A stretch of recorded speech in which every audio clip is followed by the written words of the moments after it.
Olá pessoal, sejam todos bem-vindos a mais um vídeo aqui no nosso canal.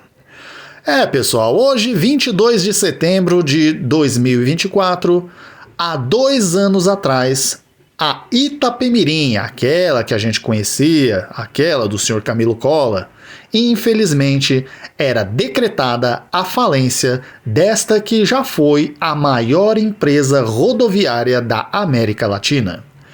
E nós hoje vamos ler na íntegra o processo que culminou na falência desta empresa, deste grupo, né? E você vai ver muitas coisas que culminaram nesta decisão da Justiça de São Paulo. É importante que você preste bem atenção em cada detalhe deste processo para você entender o porquê a falência foi necessária e levou a Justiça a decidir. O processo tem 30 folhas, portanto, nós vamos dividir este vídeo em 3 partes. No vídeo de hoje você vai conferir as 13 primeiras folhas. Então, acomode-se e escute com atenção. Se você gostar do vídeo, curta, comente e se inscreva no nosso canal e não perca nenhuma parte desta série que nós vamos iniciar agora. Então, bora para a leitura do processo. Bom, pessoal, então aqui está o processo. Então, vamos iniciar a leitura do processo de falência da antiga Itapemirim até o arrendamento dado a Suzantur. Aqui está a primeira folha do Tribunal de Justiça de São Paulo. Então, vamos iniciar. Juiz de Direito João de Oliveira Rodrigues Filho. Vistos. Trata-se do processo de recuperação judicial do Grupo Itapemirim. A recuperação judicial foi ajuizada na data de 7/3/2016 pela sentença de folhas 3.885/3896. Foi concedida a recuperação judicial.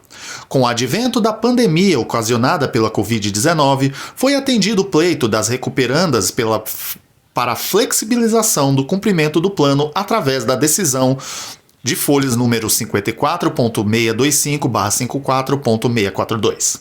Após esse evento de flexibilização, iniciaram-se os problemas de cumprimento do plano de recuperação judicial, seja pela interpretação equivocada das recuperandas sobre os limites de tal flexibilização, seja pelo atraso no pagamento das parcelas convencionadas, seja pela destinação de recursos advindos dos leilões de seus bens para outras atividades empresariais engendradas pela direção da empresa, como aportes realizados na companhia aérea ITA, à luz das determinações da decisão de folhas número 71.563.71572, item 4. Depois de muitas discussões, este juízo, após requerimento de credores que compunham mais de 25% de uma determinada classe, motivado por reclamações sobre a condução das operações empresariais, determinou a convocação da AGC para a deliberação de diversos pontos, dentre eles a troca de gestão. A AGC foi realizada na data de 18/5/2022, com votação e aprovação da troca de gestão, a qual passou a ser exercida pela empresa Transconsult Serviços de Consultoria Limitada, representada pelo senhor José Eduardo Batista Abraão, após homologação pela decisão de folhas número 80.579.80.588.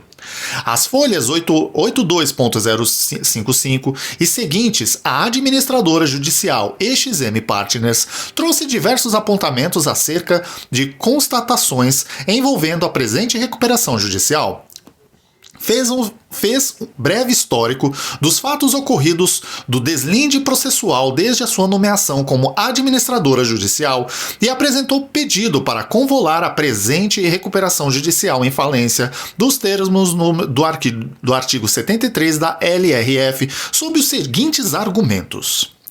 Ante todo o exposto e tão logo ressaltando os consideráveis esforços despendidos pelo novo gestor, Sr. Eduardo Abraão, representante da Transconsult Serviços de Consultoria, fato é que o cenário encontrado é tão precário que não demonstra viabilidade do negócio, ao passo que a auxiliar deste juízo vem por meio da presente requerer convolução da presente recuperação judicial em falência nos termos do artigo 73, inciso 4º e 5º da LRF, conforme item 2 da presente, ante os motivos abaixo. Descumprimento do plano de recuperação judicial no tocante ao pagamento de credores, destinação de valores angariados de leilões para fins diversos do previsto em plano de recuperação judicial, bem como esvaziamento patrimonial das empresas à luz das transferências em benefício próprio do Sr. Sidney de quantias constantes em escrow account, desvio de dinheiro de 45 milhões de reais da conta judicial da recuperação judicial para a criação da ITA Linhas Aéreas. Olha só, pessoal.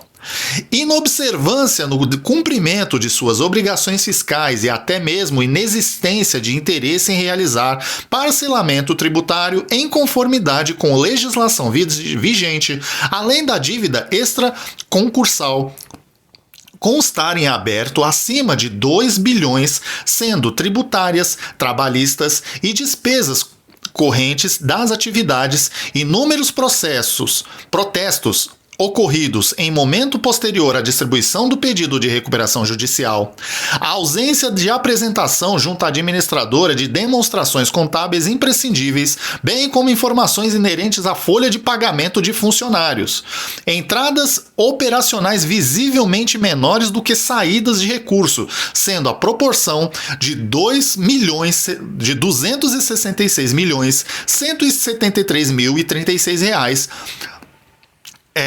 E essa foi a entrada. E a saída de 295 milhões 645 mil e 503 reais. Ou seja, mais saiu dinheiro, pessoal, das contas da Itapemirim do que entrou.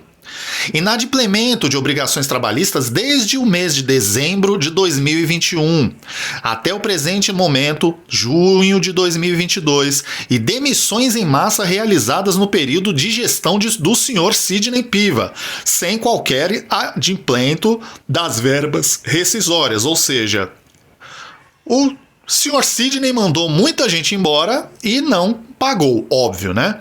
Redução significativa do quadro de colaboradores de 3.776 em 2017 para 197 colaboradores em 2022. Foi uma demissão em massa, gente, na época, né, nos últimos respiros da Itapemirim. Além do inadimplemento de salários dos funcionários que seguem integrando o quadro de colaboradores do Grupo Itapemirim. Greve de funcionários, depredação de ônibus e outros fatores que dizem a respeito à inexistência de recursos para custear custos fixos e essenciais à operacionalização da empresa. Cancelamento de concessão de linhas perante a NTT e consequente paralisação das atividades. Vocês lembram, pessoal, em 2022 que a NTT ela cancelou as linhas da Itapemirim, né? Um pouco antes dela falir. A gente até trouxe no nosso canal. Redução do faturamento das recuperandas a patamares insignificantes, evidenciando através das entradas de recursos ocorridas no mês de junho de 2022 na ordem de R$ 373.391,97, valor irrisório quando comparado com a média de 2021, que perfez a importância de 15 milhões 15.603.614 reais e 68 centavos. Tentativa de alienação de cotas do Grupo Itapemirim sem qualquer notícia concreta nos autos, cujo valor da operação seria custeado pelo percentual do próprio faturamento da Itapemirim. A auxiliar do juízo ainda requereu Nos termos do item 3 da presente, além das providências de praxe como identificação das falidas e fixação do termo legal, 90 dias contado do pedido de recuperação judicial ou do primeiro protesto por falta de pagamento, que a sentença de quebra aponte como administradores das devedoras o senhor Sidney Piva de Jesus, acionista e presidente do grupo no momento dos autos que levaram as empresas à quebra, Adilson Furlan, diretor financeiro e operacional, e Karina Mendonça, diretora jurídica e vice-presidente responsável por compliance e execução do plano conforme organograma administrativo posição de dezembro de 2021 a janeiro de 2022. Ainda nos termos do item 2 da presente, que seja ordenada a suspensão de todas as ações ou execuções contra o falido, bem como proibida expressamente a prática de qualquer ato de disposição ou oneração de bens, uma vez que foram diversas as tentativas do Sr. Sidney em alienar deliberadamente o patrimônio das empresas e até mesmo as próprias participações societárias, tal qual reportado em números as RMAs por estas auxiliar, resguardando-se assim os direitos dos credores. Para se evitar novas tentativas de operações fraudulentas, o envio de ofício com urgência ao Registro Público de Empresas e à Secretaria da Fazenda e a Receita Federal para que procedam à anotação da falência nos registros competentes e aos administradores aqui indicados, bem como expedição de ofícios de praxe para localização de bens das falidas, além das medidas já tomadas em tal sentido nesses autos. No mais, essencial a notificação do Ministério Público e das procuradoras fiscais dos municípios e estados de atuação do Grupo Itapemirim, assim como da União Federal. No que tange o inciso 11º do artigo 99 da IREF, visando preservar a publicidade e igualdade de condições que permaneiam tais procedimentos em concurso dos credores que, após a sentença de quebra, seja dada publicidade da atual proposta de arrendamento dos ativos. Opa, olha aqui, pessoal. Vou repetir essa parte é interessante. No que tange ao inciso 11º do artigo 99, visando preservar a publicidade e igualdade de condições que permeiam tais procedimentos em concursos de credores que, após a sentença de quebra, seja dada publicidade da atual proposta de arrendamento dos ativos e ainda seja proferida decisão autorizativa da celebração do contrato junto à transportadora turística Suzano, nos termos do anexo a presente, em caráter liminar e emergencial, em consonância no artigo 49 da Lei nº 10.223/2001, ANTT, dando-se ciência a todos os credores do arrendamento para que se manifestem, visando assim a liquidação eficiente dos ativos do Grupo Itapemirim em momento oportuno, tudo resguardado os interesses da coletividade dos credores. O Watchdog, através de suas manifestações, as folhas 83.123/83.140, noticiou diversas dificuldades da operação, bem como a ausência de informações acerca de diversas saídas de valores sem as respectivas contrapartidas derivadas da operação de linhas de ônibus, além da ausência de fluxo de caixa necessário para a manutenção das atividades e a suspensão de linhas de ônibus pela NTT, em decorrência da ausência de recursos para custeio das respectivas operações. Os apontamentos podem ser resumidos nos seguintes pontos.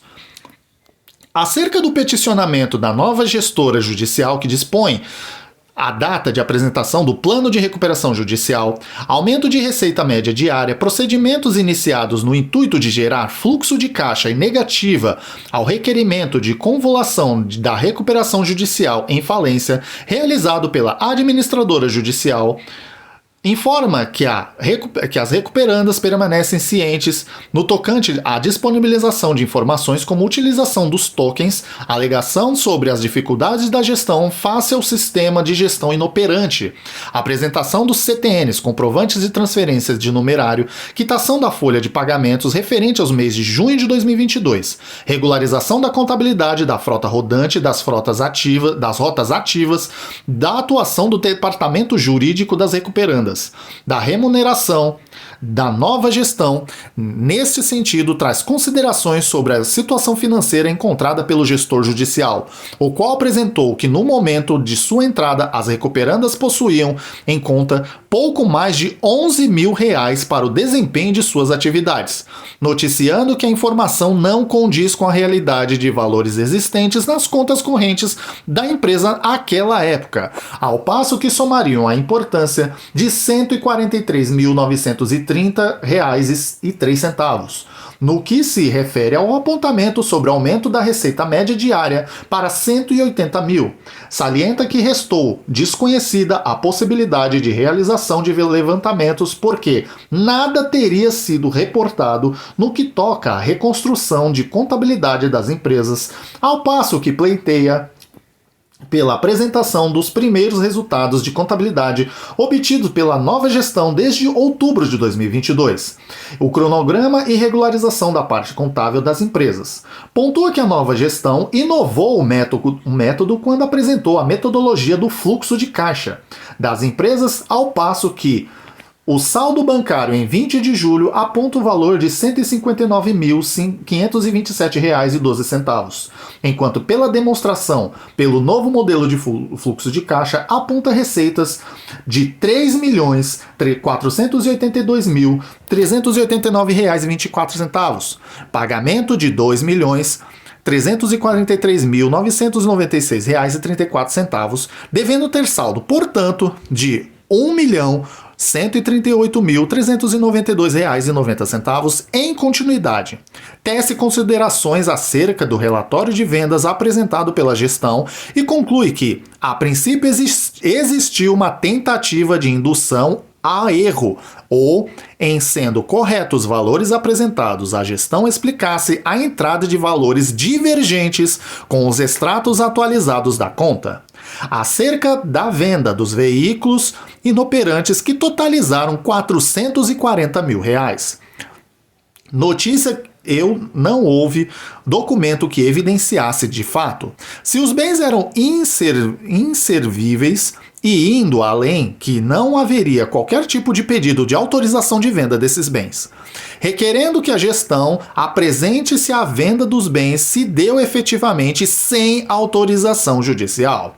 Acerca do software TOTVS, pontua que, em que pese a alegação de negociação com a provedora, não apresentaram nos autos nenhum acordo que sustente o compromisso financeiro entabulado e ainda que houve transferência de R$ 75 mil sem qualquer apresentação de comprovante.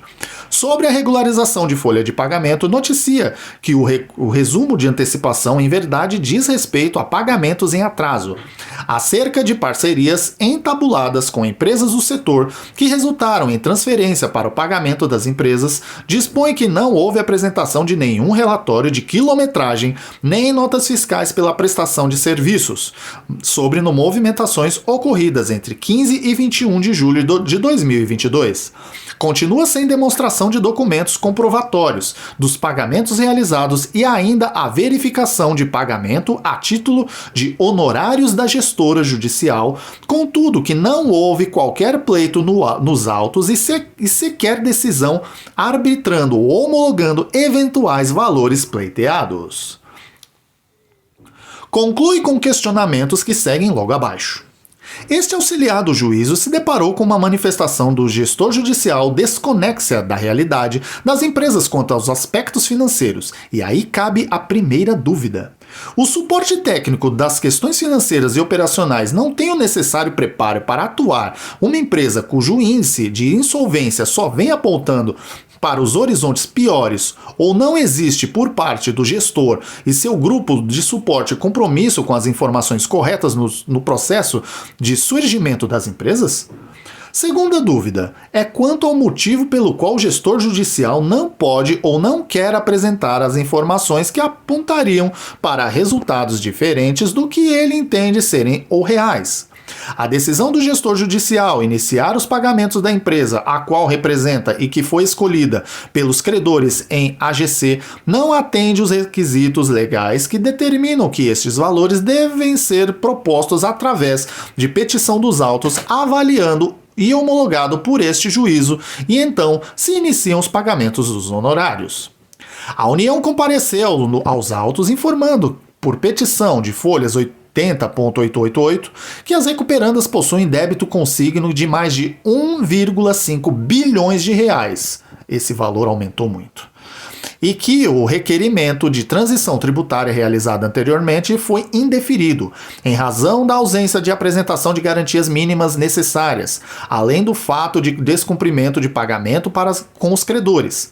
Ressalta que, além dos créditos sujeitos a efeitos da recuperação judicial, tem de ser observados os créditos fiscais, visto que a empresa continuaria a constituir débitos desta natureza, e entende não ser prudente que a recuperanda transacione com os credores no sentido de realizar o pagamento de seus valores, contudo, que o fisco seja excluído de tais negociações.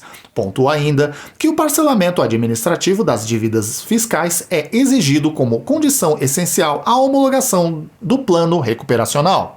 Ao final, requereram-se que, em sendo aprovado o aditivo ao plano de recuperação judicial das recuperandas, que haja a determinação judicial no sentido de obrigá-las a realizar o pagamento dos débitos tributários como sendo condição efetiva à homologação do plano.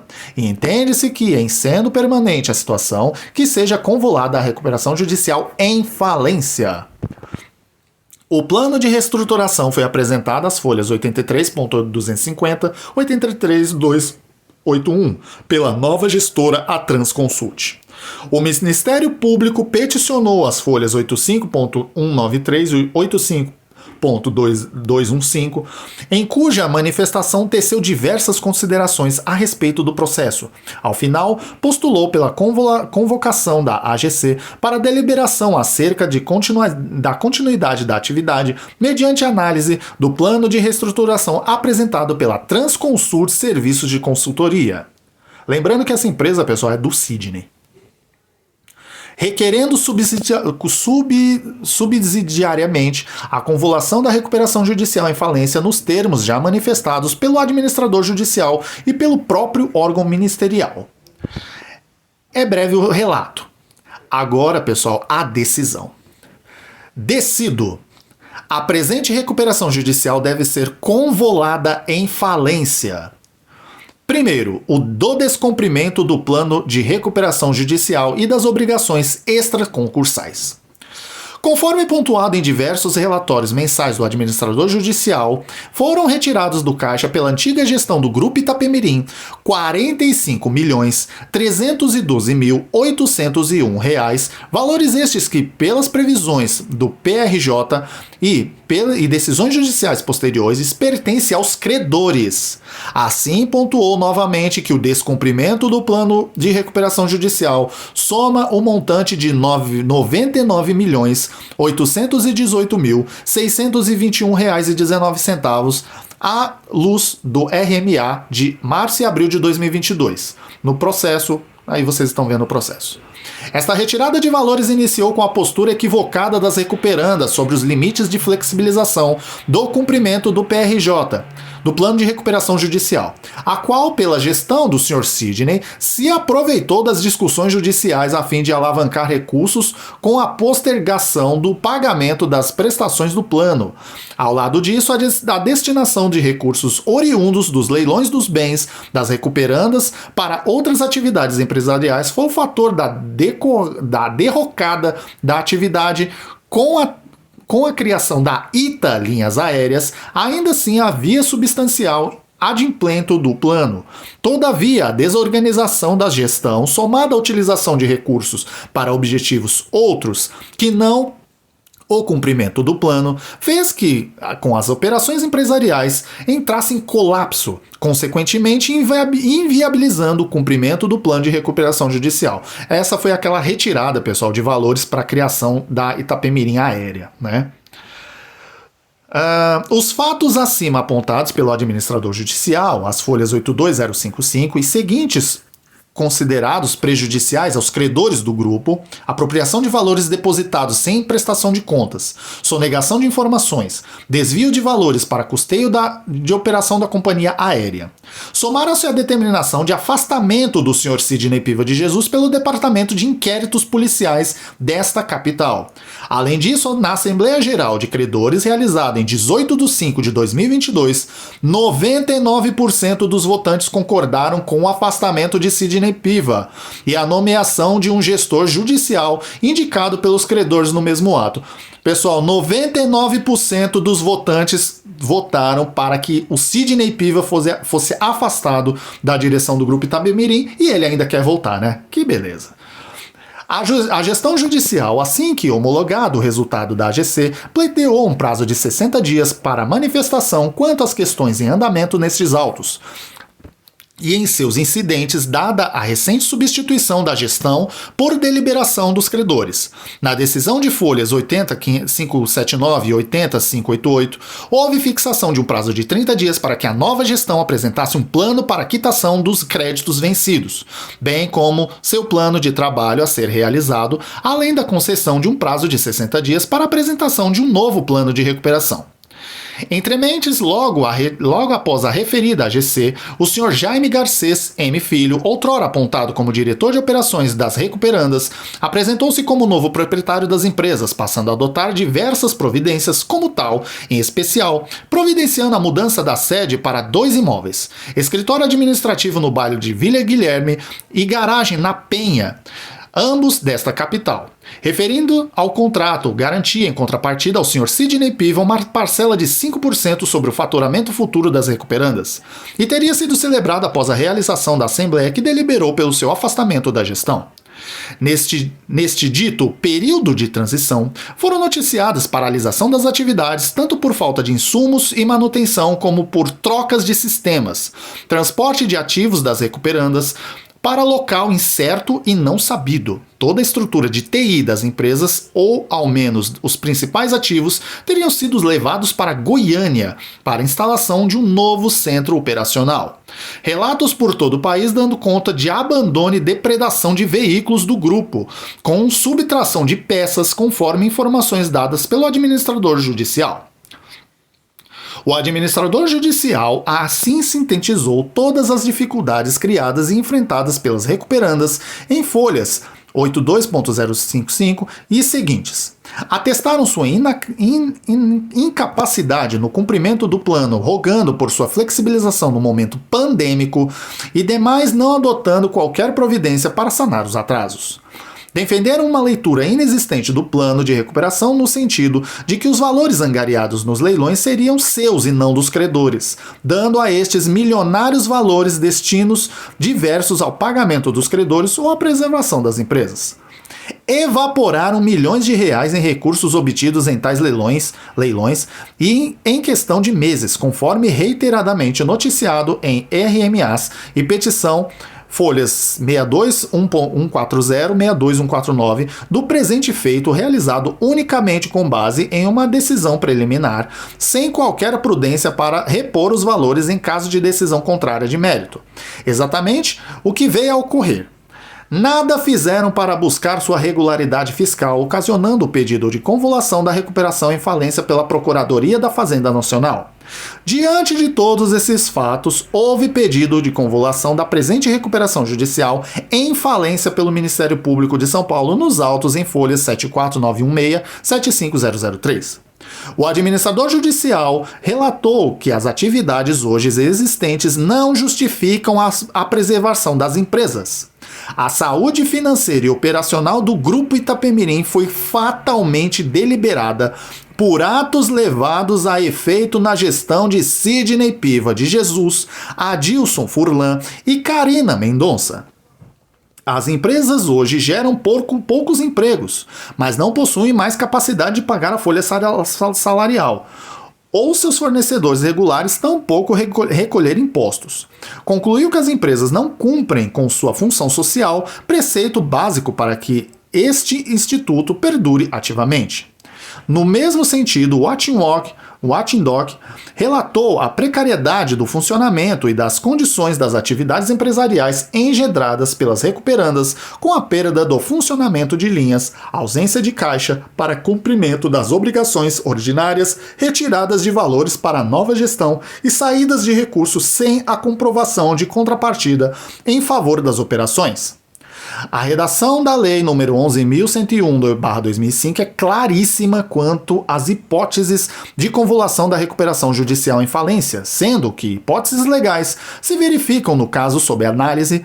Cumpre relembrar os incontáveis pedidos de credores nesse sentido, somado ao pedido apresentado pela PGFN e também pelo representante do Ministério Público. Analisando o artigo 73 da lei em questão, vislumbra que as recuperandas se enquadram em alguns dos seus incisos, dentre os quais destaca-se inciso 4º, por descumprimento de qualquer obrigação assumida do plano de recuperação na forma do inciso 1º do artigo 61 desta lei. Quanto identificado o esvaziamento patrimonial da devedora que implique liquidação substancial da empresa em prejuízo de credores não sujeitos à recuperação judicial, inclusive as fazendas públicas. Confrontando-se os valores devidos até maio de 2022, o Grupo Itapemirim apresenta um saldo inadimplido no montante de R$ 106.183.152. Os atrasos no cumprimento do plano foram recrudescendo com o passar do tempo, ao mesmo tempo em que os recursos advindos dos leilões acabaram por ser destinados na finalidade, outras o que, somados aos atos de má gestão, provocou o colapso de atividades, bem como o adimplento do plano, o que nos leva ao cenário do inciso 6º do referido artigo, pois ocorreu evidente esvaziamento patrimonial das empresas. De mais a mais, embora não se trate no presente caso de descumprimento de parcelamento fiscal, até porque as recuperandas sequer se preocuparam em renegociar os tributos em atraso. Conforme relatados em nossos RMAs, o Grupo Itapemirim apresenta um passivo tributário inadimplido no montante de R$ 2.387.232.162 registrados até outubro de 2021. Como eu disse, o valor aumentou muito, sem que houvesse a consideração de atualizações monetárias, juros e multas que evidentemente serão aplicados, e foram aplicados. Ademais, após esse período de 2021, conforme informações repassadas pelas próprias recuperandas, a auxiliar do juízo não teve conhecimento de nenhum pagamento realizado no título de tributos, ao passo que, com toda certeza, o saldo devedor se perfaz a quantia muito superior a 2 bilhões de reais. Isso porque, desde que o Sr. Sidney assumiu a gestão do grupo, não houve pagamento de nenhum tributo sequer, sendo certo que tal afirmação pode ser confirmada com base nos poucos relatórios disponibilizados pelas recuperandas. Isto, aliado à impossibilidade material de recolhimento de impostos correntes, demonstra ser o caso de decretação da quebra para se evitar o aumento dessa já substancial dívida tributária. Além disso, conforme pesquisas extraídas da Boa Vista, a administradora do SCPC, tal qual reportado pela EXM Partners, não foi possível verificar que a face das recuperandas há inúmeros protestos. Não foi possível. Não, desculpa, gente. Vou ler de novo. Além disso, conforme pesquisas extraídas da Boa Vista, administradora do SCPC, tal qual reportado pela EXM Partners, foi possível verificar que em face das recuperandas há inúmeros protestos, tendo o maior ocorrido em dezembro de 2019 na importância de R$ 1.466.970,31, os quais refletem no seguinte cenário, referentes a registros desde o ano de 2016 até o dia 13 2022, 453 protestos em nome da aviação caiçara, correspondendo a 51.428.741,60 reais. 958 protestos em nome da aviação Itapemirim, correspondendo a 45.907.883,12 reais. 27 protestos realizados em nome da imobiliária Bianca, correspondendo a 8.257.464,72 reais. 69 protestos realizados em nome da transportadora Itapemirim, correspondendo a 1.684.701,37 reais. 8 protestos em nome da Itapemirim Transportes, correspondendo a 1.673.623,20 reais. 12 protestos em nome da Flecha S.A. Turismo, Comércio e Indústria, correspondendo a 1.979.759,34 reais. E 12 protestos em nome da Cola Comercial e Distribuidora, correspondendo a 319.333,92 reais. Tudo isso totalizando 1.539 protestos, no valor global de 110.342.607,27 reais em face do Grupo Itapemirim. O administrador judicial pontua ainda que não menospreza que os credores na última AGC, talvez por desconhecerem o agravamento do cenário operacional das empresas, optaram pela nomeação de novo gestor judicial e concessão de prazos para derradeiras tentativas de viabilizar as empresas.